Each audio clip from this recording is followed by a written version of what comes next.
Chloe, what is on your mind this morning? What is on my mind? Well, I got into the live chat, just wanted to see how you're doing, and I saw the initial comment of faith and what about the all these churches and these organizations that use the faithfulness of that they demand from their congregants? What if they use that for good? Like, sure. How are we supposed to react when we can clearly see that religion is clearly pushing prosocial behavior? Yeah, I mean, it's a tricky question, I guess, because, can we keep the baby in the bathwater, or however we want to try and frame all of that? I guess it's a little bit tricky because you have to keep in mind that nobody's really asking. I mean, it's great when people watch shows like these, when they are curious about the philosophy of religion and ethics and moral philosophy and these kinds of subjects. But I try to be really mindful of the fact that randos on the street don't really want me to give my opinion about their belief system. And it's not really my job to step in until there is a problem being caused. With that in mind, what should we feel? What should we be thinking? Or what kind of message should we be giving to people who are in a religious circumstance and that religion seems to be having a positive benefit on the world? I think we can give them some patience. I think we can give them some kindness, and definitely we can sort of deprioritize them on our list of things to be concerned about. But I still think that we need to be working towards a evidence-based world. I think that we need to encourage critical thinking and be asking people to look at what they believe and why, sort of regardless of what the quote unquote fruits of that thought process are. Kenneth, how does that land with you? So this is something that I am very, very opinionated about. So I was like, my mouth is watering looking at the question of, how do you question someone's faith when it seems to be leading to good outcomes? I've got two thoughts, and I'll try to be as quick as I can be. I was talking to someone the other day about this very thing, and they were talking about how we need religion to guide our morals. And I pointed out to them that the best that religion can offer is bad reasons to do good things. I can't think of a single thing that a religion could be instructive on as a social good that we cannot arrive at through purely secular, rational, compassionate, humanistic means. Do this because it's in line with a religion is inferior to do this because of the good effects of it. Like we can evaluate the effects of our actions without having to go, this is good because a God said so, or a prophet said so, or whatever. So yeah, I think that's the best we can do. If someone's life is going well, if they're like, hey, look at all this good that's happening in my life because of my religious beliefs, I would ask them, do you need the religious beliefs to get there? And the reason for that dovetails into the second thing, which is the effect of the normalization of using faith to arrive at our conclusions, moral or otherwise. Okay. Faith is just believing things in the absence of evidence. Okay. So using that, anybody can believe anything about anything. And the more that we normalize that, the more that there's confusion about what even constitutes a social good. People who have incredibly regressive and toxic and harmful views that are informed by their religion may still think that they are accomplishing social goods because they believe they're being guided by a god or a prophet or whatever. We can't even get to what social goods are without thinking about it separately from using faith. So that's where my brain goes on that topic. Yeah. Chloe, I feel like we've had a version of this conversation before and sort of agreed to disagree on this ultimate point. How does everything that Kenneth is saying to you, how does that sit? How does it sit? That's basically what I was coming in for. Because I kind of had this feeling that this would be where you would fall. Where I thought my perspective would be a little different would be as an animating animus in your life. Where I came into religion through science wasn't through the hard science, it was through the soft science. It was just through, this is just what humans do. Sure. And from that perspective, selflessness, religious selflessness, like genuine, what I would call plausible acts of genuine religiosity. How are we supposed to say this isn't some? This isn't. How do we get to the point where we can have a conversation? And I am so sorry for wasting your time on this. How do we get to the point in the conversation where we can start inviting atheists, non-believers into the interfaith work world? How can we integrate that work? I don't know that there is space. Like, we can all sort of, when we're working on a project together, if we are coming together to end homelessness or to, provide services and resources, yeah, I do think that there is room for atheists and for a number of different religious groups to come together around those shared common goals. But if we are sort of setting up an atheist table at the religion, an atheist chair at the religion table, I don't think that that makes sense. And I don't know that that is going to fit. I know that we've sort of talked through this a couple of different ways. And I guess what I really want to just lay out for you, Chloe, and ask you to reckon with is what Kenneth is saying.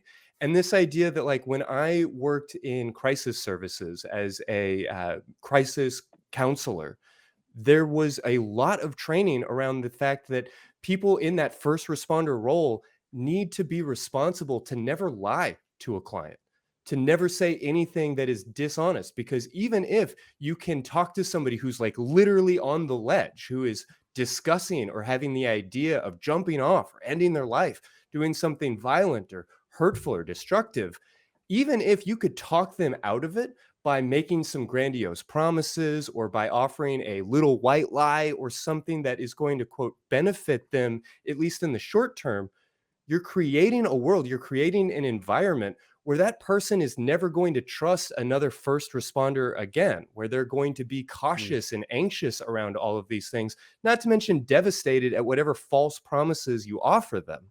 And I really want you to take a moment and recognize that even if you can get a positive result out of a lie or out of a fiction, it's incredibly dangerous and problematic to be doing so. So wait, let me ask this, if you'll let me.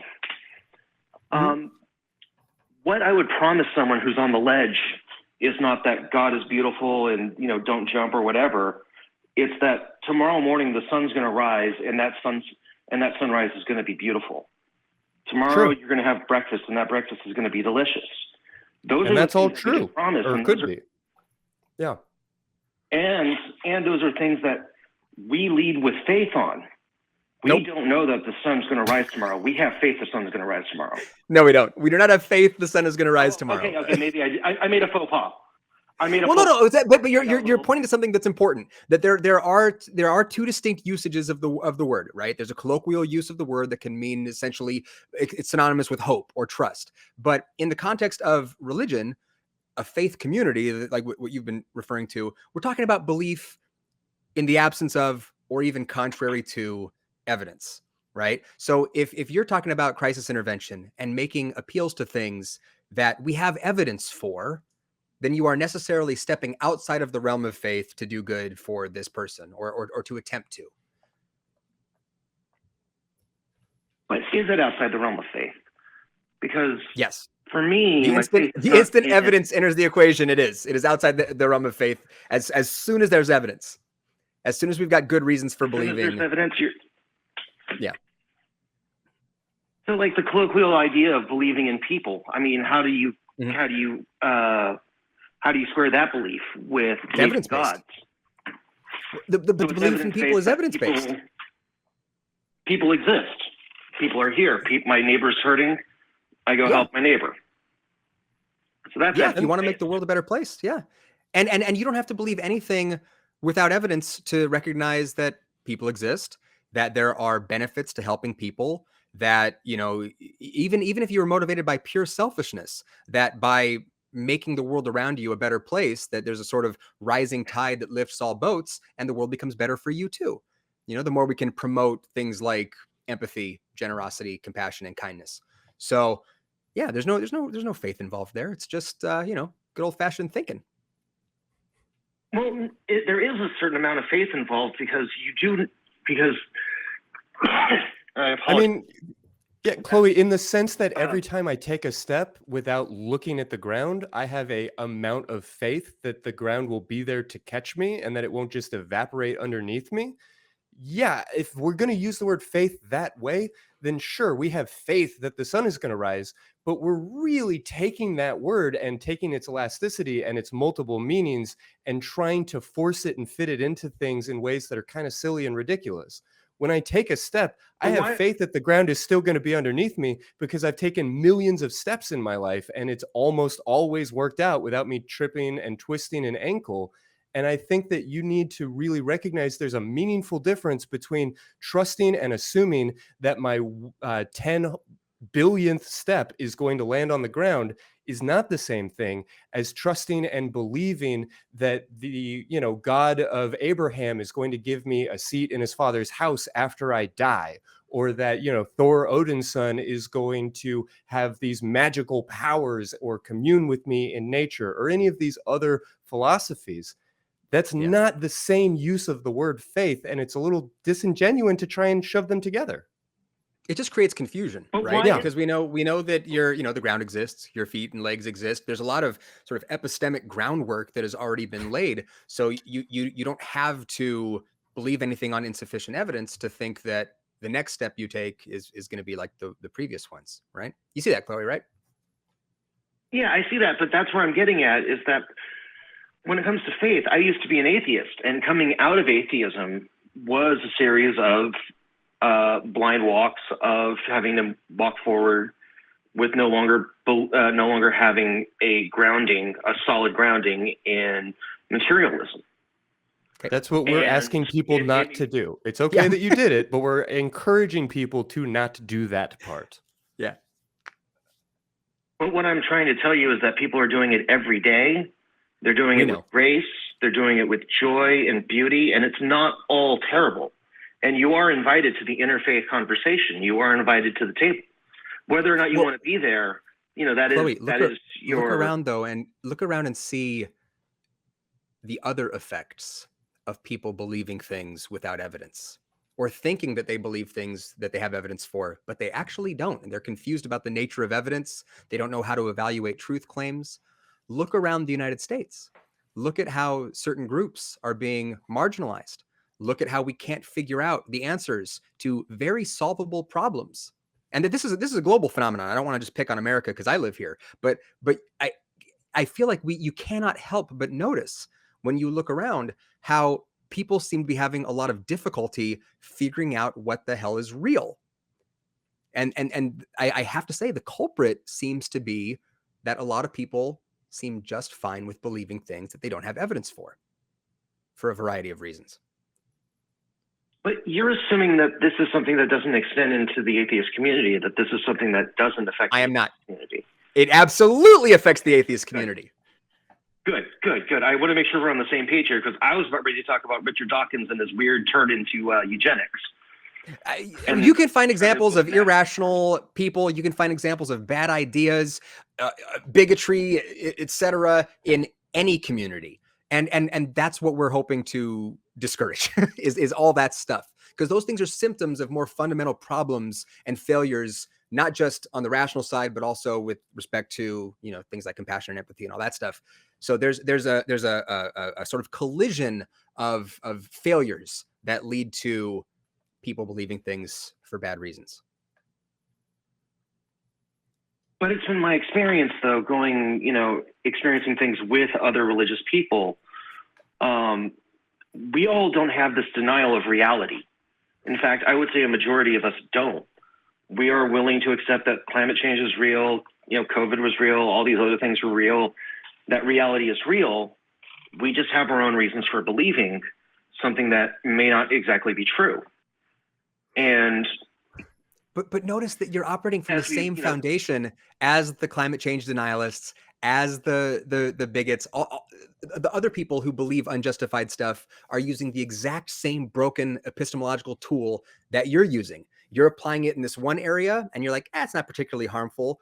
But the tool itself and the continued use of it, it creates huge problems. But the tool I'm using is I'm following that sense of community, and I'm following my own sense of, togetherness. I'm following where the people take me. And it's a matter of faith. Don't though. Yeah, like Chloe, we get it.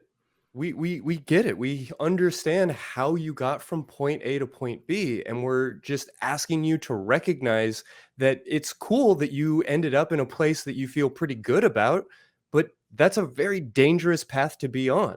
We're not saying that you should become an atheist because atheists are better. We're saying that you should think critically, because critical thinking helps to prevent people from becoming anti-vaxxers and transphobes. We're asking you to be thoughtful about what you believe and why, not because it will magically give you this set of beliefs that will help you out at the voting booth or make you into a more charitable person. Those are some happy consequences some of the time. But ultimately, we're asking you to think critically about all of these things so that you don't use your sense of community, your desire for connection, your intuition, and all of these other things that can be so thoroughly manipulated and find yourself in a dangerous place. And I can totally accept and appreciate if that is not a change that you are interested or able to make or willing to make at this time. Like, we started this call out with me sort of affirming that it's not my job to like come into people's homes and tell them what to believe. I am, however, going to continue to broadcast these ideas on YouTube and encourage people to tune into them and to consider on their merit whether or not it's valuable to choose to think in this way, to be mindful and intentional and thoughtful in this way. And I really hope, Chloe, that you are willing to sit with that a little bit and to consider the potential value here. But I've spent most of my life as an atheist. I've sat with that proposition, and Sure. what I came away from was that the why we become theists is not related to the arguments. It's related to the experience. It is related to those things, and that is why things like that is why we need to have skepticism about things like intuition. That's why we need to have, and there's a word for it that it's my mind's blanking on.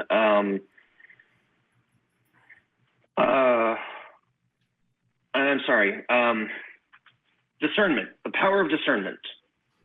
And that's why we need the power of discernment, not just in our secular lives, but also in our non-secular lives, because we can be led to places that are beyond ourselves if we can stay on the path by following some simple rules, such as, make sure you're not being harmful, make sure you're not doing this, make sure you're doing that.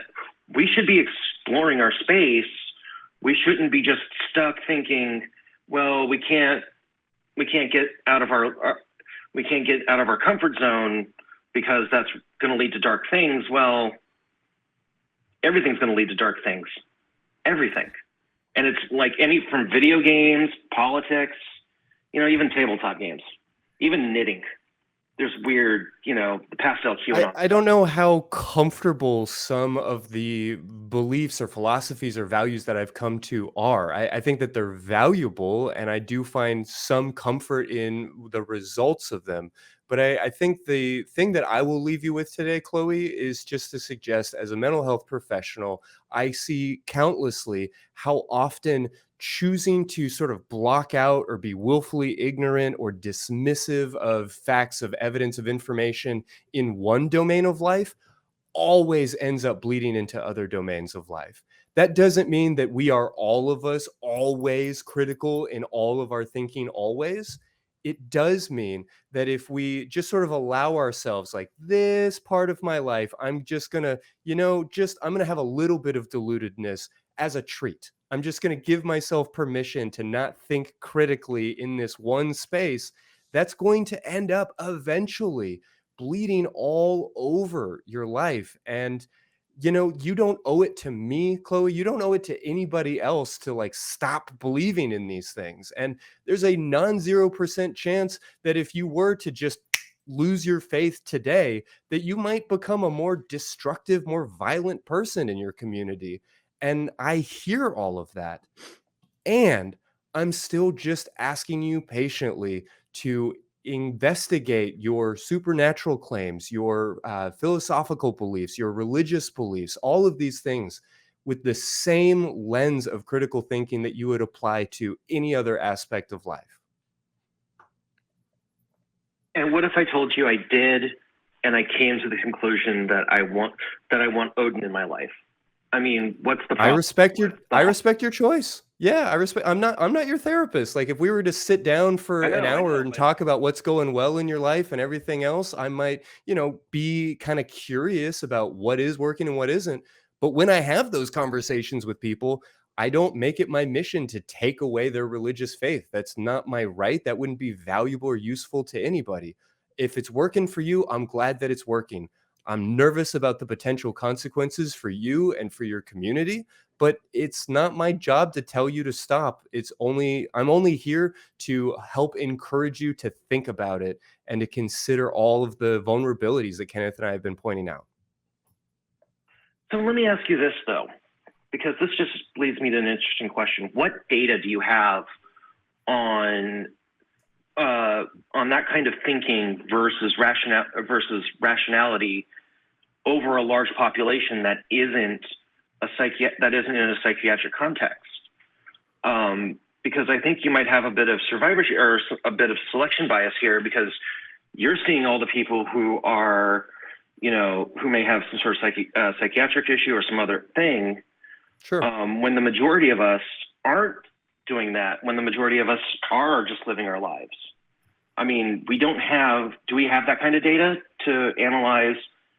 Yes and no. Like it's a tricky question the way you have it framed. And no, I'm not going to sit here and cite any specific research or resources.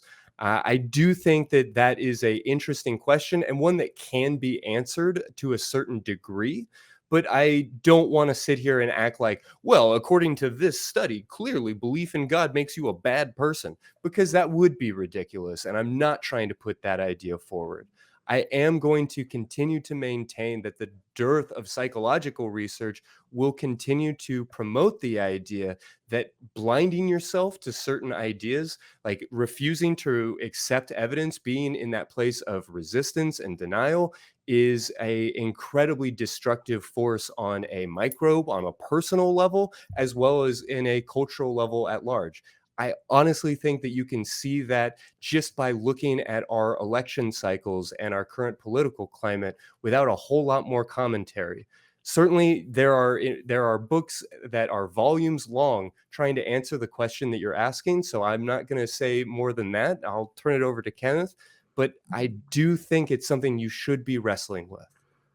My brain immediately went to, I've been doing a lot of research lately into primarily within the evangelical community, but also a little bit broader. The reasons why people still think it's a good idea to hit their kids if they want to affect changes in the children's behavior.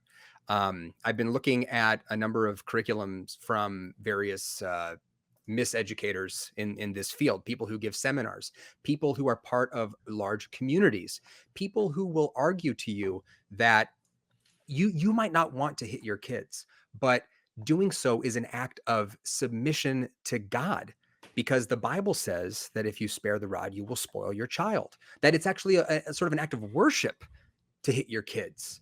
And you can save them from the fires of hell by hitting them. Now, do they have any evidence that this is the case? Of course not. But they have communities. Many of them think that what they're doing is a social and moral good because they've been convinced of a certain set of claims. This is the consequence of faith. Someone can have community. Someone can have purpose. Someone can think they are engaging in prosocial behavior as they abuse their children. This is what faith does. The same tool that you've used to feel warm and fuzzy about your faith, they use to feel warm and fuzzy about beating their kids. That's the problem. So, Clay, I'm going to give you the last word. How does all of this come together? How does it feel to be having this conversation with us right now? All right. Well, we will leave it there.